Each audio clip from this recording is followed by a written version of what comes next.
Tonight we're going to look at the 5 steps in reality in terms of how we use them or how they're used by us. And I'm adding a little bit to our presentation.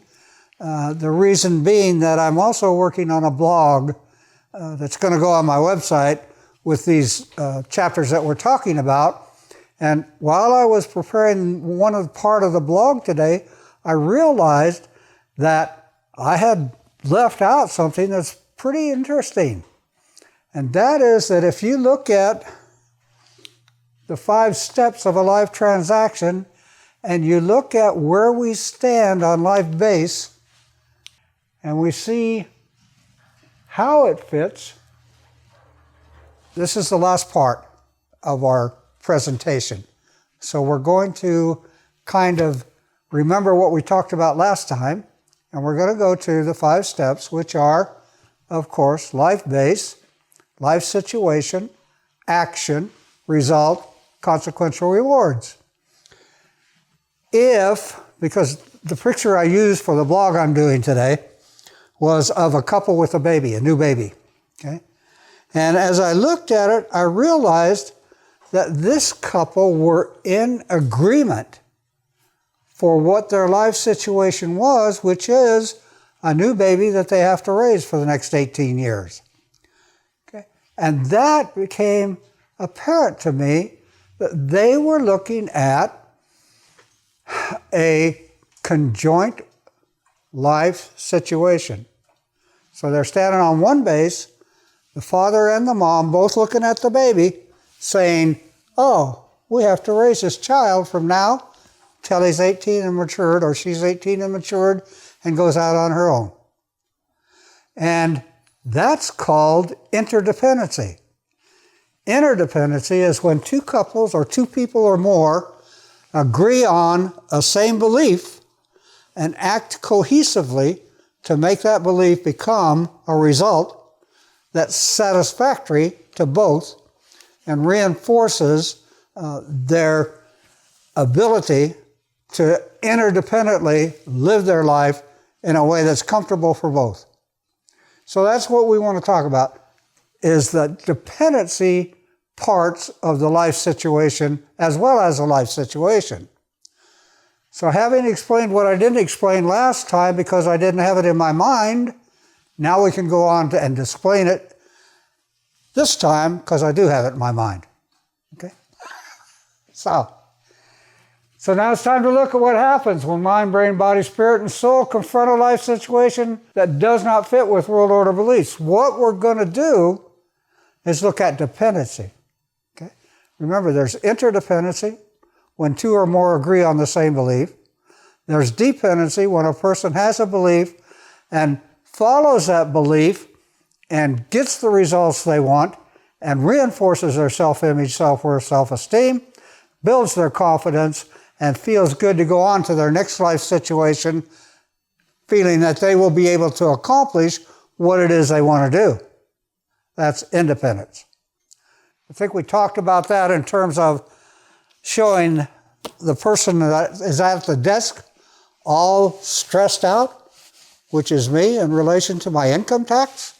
I think we talked about that. And I have to tell you, I have looked at my papers all since we talked last time, and that's as far as we've gotten so far. I'm really procrastinating great. Not getting the results I want in terms of getting something done, but getting really good at procrastinating, reinforcing that. All right. So now we want to look at a dependent personality. And let's suppose we see our daughter or sister or niece or cousin or next door neighbor, whatever, walking down our street, bottle in her hand, shoes off, out to the world drunk. Okay? And mind's eye is going to fly out from mind to that life situation, taking all the variables like, oh, this is my daughter, sister, niece, cousin, next door neighbor, doing and being like world order beliefs she should not be or do. She should not be out in public with a bottle in her hand, skipping along the sidewalk, free as a bird, and not paying attention to the propriety of publicity. Ooh, that was a good sentence. I like that one. As in the good variables, I'm going to take these bad variables into my mind. And as I do, I'm going to bring them in here into world order beliefs. Oh, she shouldn't have done that. And my self-image, or actually my self-image of her and herself, is going to go down. I'm going to see her as wrong, perhaps as bad, and certainly as unfair in terms of being out and exposing herself to society being the way she is. And then my value beliefs for her are going to go down, and I'm going to think that she doesn't have much self-worth to be doing that in public. Okay? That's what we do. We judge people, right? Don't we? Have you ever? I have. So my value judgment beliefs in terms of her self-esteem is going to go down also. Because if she's doing this, what she's representing is a dependent personality. In terms of dependent personality, we're seeing it with the bottle, with the inebriation. She's depending on a substance to fill the piece that is missing within her. And people who are dependent will have a missing piece. Okay? I can say that because I was dependent on alcohol for many years. Okay? And one of the things that I always had when I wasn't drinking was this feeling of dread within me that something terrible was going to happen and I wouldn't be able to deal with it. I wouldn't be able to handle it. I wouldn't be able to solve the problem. And I would have to run and ask somebody what to do. I would have to depend on somebody to tell me how to handle it. And that missing piece usually comes back here somewhere, comes back here in terms of our self-image. Oh, I'm not good enough. I can't do this. I can't handle it. I don't know how. Which gives me a negative self-worth of guilt and shame, which then gives me a self-esteem of doubt and a confidence that is lacking, or a lack of self-confidence. Okay?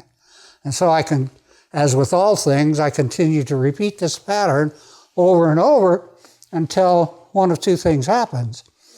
Either somebody confronts me in such a way that I have to examine my behavior and begin to replace my missing piece, or I do it myself.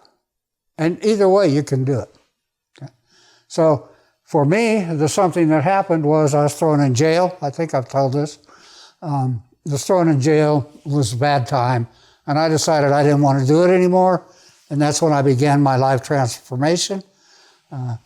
But since I've been doing this kind of work, I have found that people can make choices. They can have doubt and low self-confidence and guilty esteem, but they can have that in such a way that finally it overwhelms and they say, I've got to change.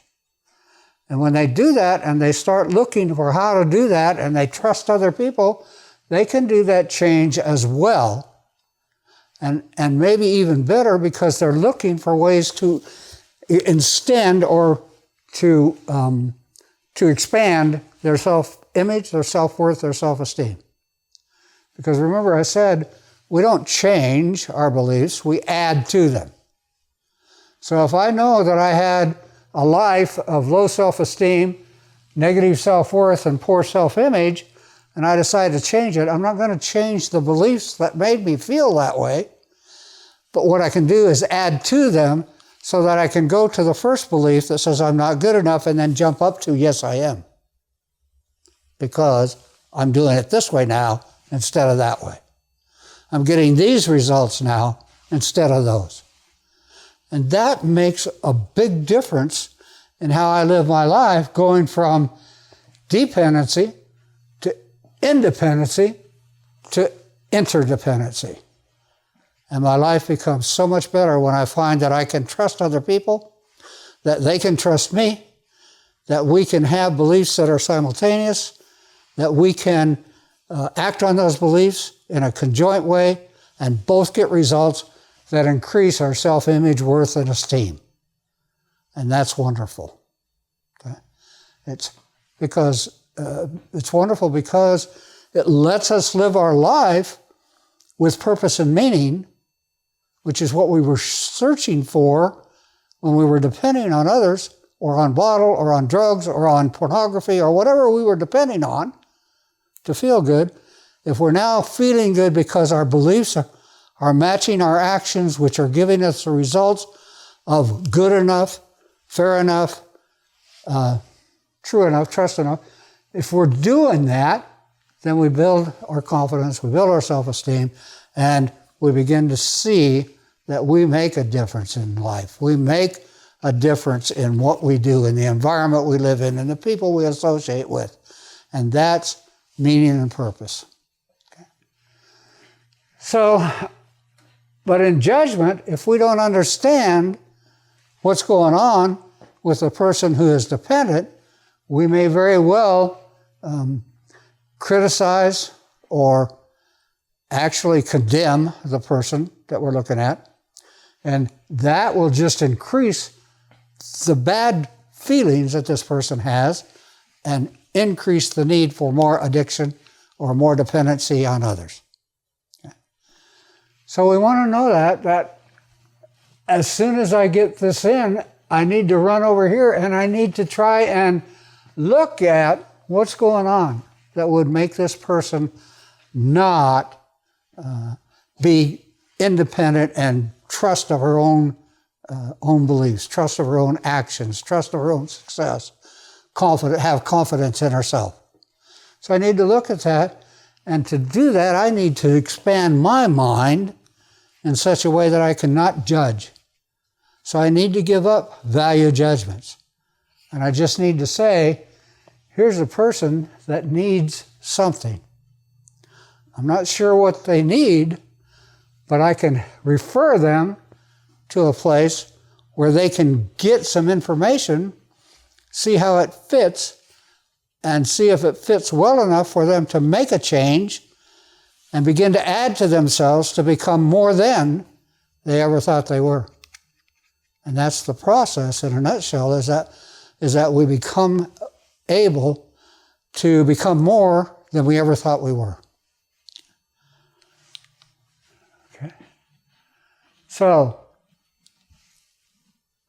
But if I'm judging, I'm going to run it through my world order beliefs, and my world order beliefs are going to say, oh, that's not right, she shouldn't do that, that's bad, and then I'm going to know that it doesn't fit within the parameter of independence, it fits within the parameter of dependence. And I'm going to have to add to my beliefs that people should not walk down the street drunk with a bottle in their hand, the belief that there's something going on here that's deeper than somebody drinking. Okay? Many, many people can drink and never have a problem. Okay? Probably 80% of our population. 20% of us drink and have a lot of problems. One of the things the drink does, or the drug does, or the pornography does, or the overeating does, is it fills that missing piece within us for a time. It doesn't cure the missing piece. It doesn't give us the confidence we need within ourselves that we're a good person. But for a moment, it wipes out the belief we have that we're not a good person. And that's why one of the main reasons why we become addicted to or dependent on whatever it is that makes us feel good for that small amount of time. But remember also that after we feel good for that small amount of time, whenever we get away from the dependent part of our personality, whenever we get away from that, we feel not good, we feel bad, we feel shame. Okay? And that reinforces I'm not good enough, I don't have positive worth, and no matter what I do, I never do it good enough. Self-esteem. Dan, person be dependent on like anger or certain feelings, like that they almost create those feelings because they're dependent on them? Yes, a good question. Okay, and we're going to get into emotions, I think, soon. But yeah, if while I'm in the addicted stage, while I'm dependent on the addiction right now, I feel great. Okay, when I was drinking, I could solve the world's problems. I could dance like nobody's ever danced before. I could have social conversations with people, come up with great solutions to problems, and just be a wonderful person until I reached a certain point when I wasn't. Okay? And then after I would sober up, then I would have the feelings that you just described. I would be angry at myself for once again not being good enough to be that way without something to depend on. Does that make sense? And then I would be guilty and shameful that once again I blacked out, I did things I didn't know what I was doing, all that kind of stuff. Okay? So what that did was continue to deepen the self-doubt that I had about the person that I was. Or it certainly delayed the pride that I had in the person that I was. Because I didn't have any pride. Okay? So we have to change our value beliefs and let go of the unfair, wrong, and bad and begin to understand a lot of times what we have going on inside of ourselves is not what you see when you look at us. When I wasn't drinking, I was a very good airman. Okay? I got my stripes, I got rewards, I got NCO of the quarter, I got a couple of commendation medals. I was a very good airman. But when I drank, I didn't care. Okay? And while I was getting my rewards, even when I got them, the thought that was in my head was, if you really knew what was in here, you wouldn't be giving me nothing. Except a court-martial, perhaps. So we have to really work hard and let go of judgment. Okay? If we're going to understand the needs of dependent people who don't even realize that they're missing a piece. A really good book to read, if you want to read it, is Shel Silverstein's book, The Missing Piece. It depicts a person, I think it's a person or maybe an animal, I don't know. Anyway, this person runs from thing to thing to thing to thing, looking for his missing piece. And when he finds it, it doesn't fit, and he leaves it and goes on. And it's a continual circle that people go in, looking for their missing piece, is my belief. If we don't change our judgment, we're going to judge that behavior as bad, wrong, and unfair. And the judgment of bad, wrong, and unfair tells me that, and this is the emotion part, the judgment tells me that I need to tell brain, tell body through the neuron process to feel angry and hurt that this person is making a spectacle of themselves. If you look at a person who is really drunk, doesn't matter where they are, if you're in a restaurant having a good dinner with a cocktail and you see another person who's at the bar and they're drinking and they're stumbling around and they're slobbering and disheveled, all that stuff, you're going to judge them as being different, and that judgment may be wrong. They shouldn't be that way in a nice restaurant where people are dining for pleasure. Okay? And so you're going to bring up your anger that your dinner is being interrupted by this uncouth person. Right? And you're going to feel bad. You might even feel so angry that you'll go to the manager and tell them to get that person out of here.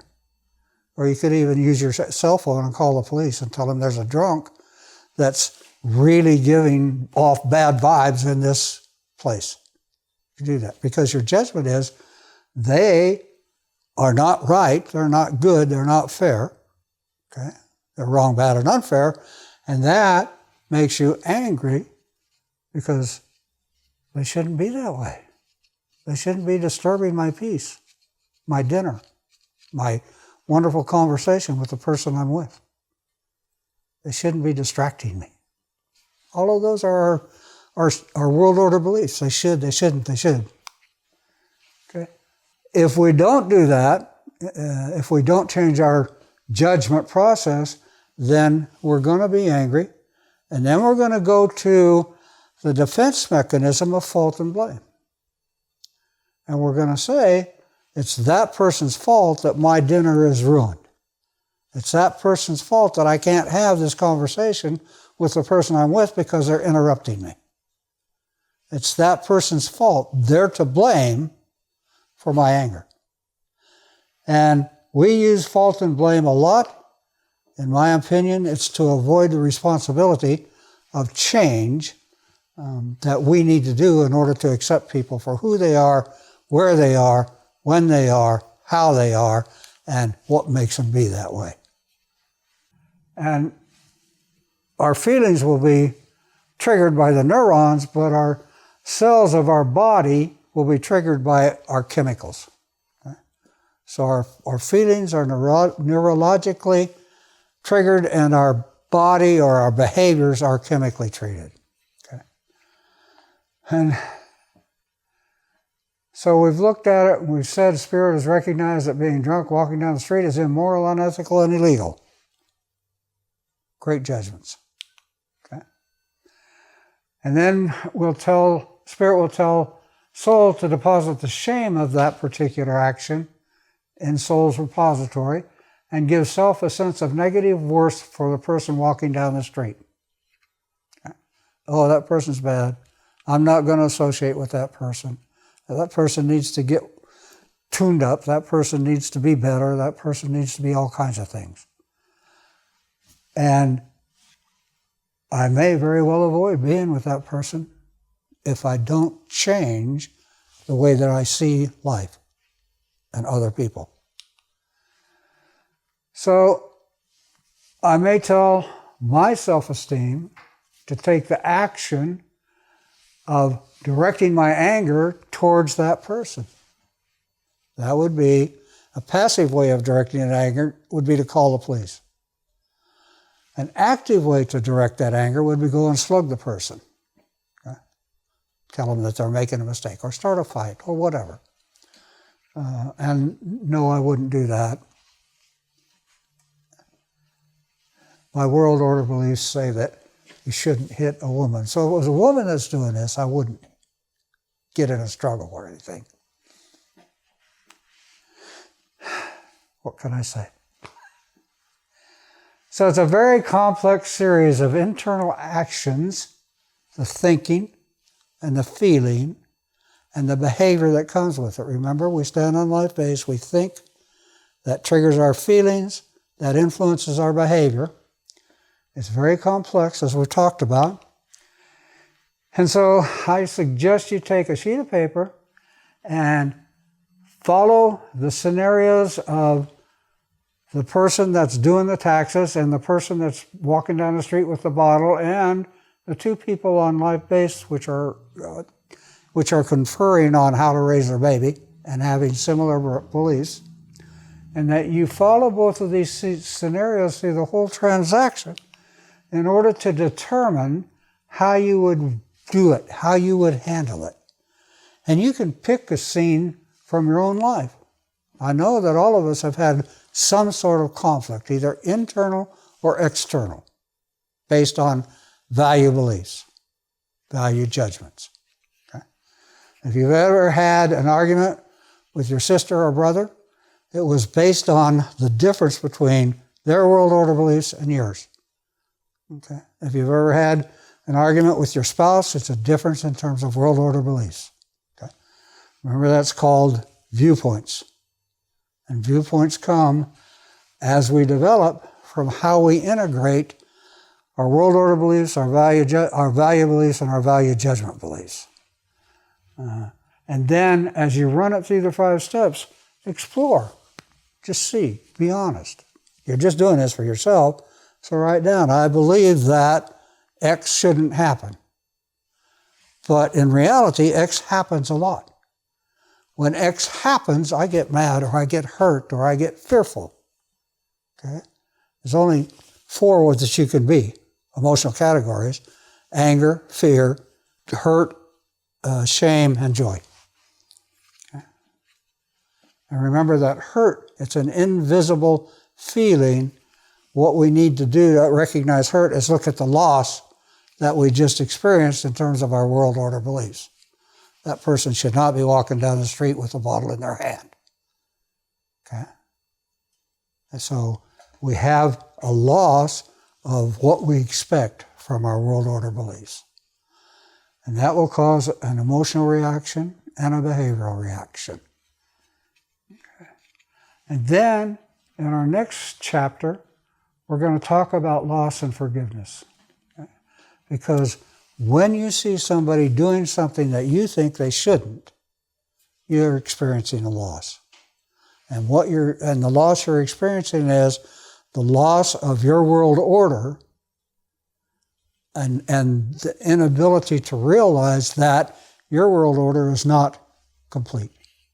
Your world order doesn't take in everybody else's world order, because all of us develop same but different. And it's the difference that we argue about. It's the difference that we think about. If you've watched the current political structure in our country right now, you can tell that there's some difference in beliefs in terms of the 2 candidates who are out running for votes to become president. There's some difference in beliefs, and those emotions that are caused by those beliefs can be seen when they're talking, and they change the intensity of their conversation. They accuse each other. They don't give any kind of room for acceptance of the other's belief. Okay? And then you add into that the difficulties that are going on with the parties and the candidates, and we have a very hard national life situation right now, a very difficult one. And I think, for me, I'm very divided with it. And I think a lot of people are. So I have to forgive them that they are running on a tradition that's been established in our country that doesn't allow for mutual respect in terms of conversations or debates or whatever. Okay? So if you have questions, please feel free to contact me at 541-325-2118. Or if you want to email me, it's rebuildingtrustcoach@gmail.com. My blog should be getting on the website, which is rebuildingtrust.com, in the next 2 weeks. Okay? And it's going to be easier to read, I think, than it is easier to listen. But anyway, it's there. You can do it. All right? Thank you. Have a great and wonderful, glorifious rest of your day. Bye-bye.